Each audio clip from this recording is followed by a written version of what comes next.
Inovatīvo biomedicīnas tehnoloģiju institūta pētnieki ir izstrādājuši un pārbaudījuši laboratorijās jaunu dabas vielu preparātu gripas un saaukstēšanās gadījumiem – Kumat Antivir. Preparāts nomāca vīrusu replikācijas, jeb vairošanos, izteikti veicina nespecifisko imunitāti, tam piemīt adaptogēna pretiekaisuma un antioksidatīva iedarbība.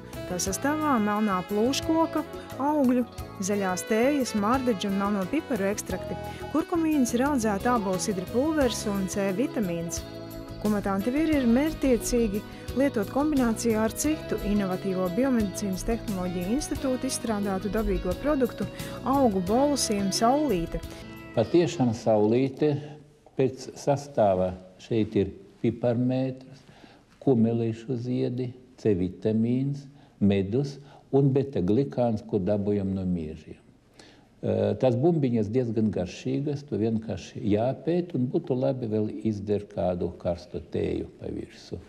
Produkts noņem spazmas zarnās un vispār dod to, ko latvieši taču zina, kāpēc jālieto piparmētru un kumelīšu tēju. Produkts ir krietni efektīvāks par tēju.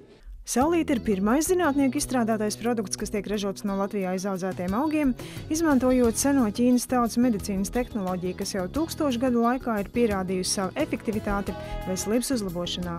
Saulītes sastāvs nav vienīgā rozīnīte, kas nodrošina dabas produktu neparastu augstu efektivitāti.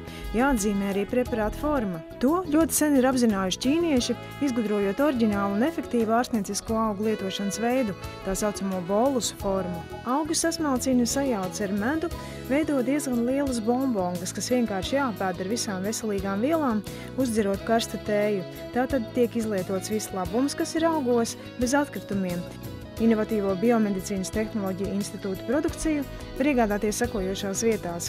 Firmas veikalos Fitobalt, Rīgas centrāla tirgū, Sapņu paviljonā, tirdzniecības centros Sky & More, Rīga Plaza, Domina, Inču kalna ielā 2, Dienakts aptiekās Marijas ielā 3, kā arī aptieku tīklos Ilmas aptieka, Eiro aptieka un A aptieka, arī tirdzniecības centrā Maksima.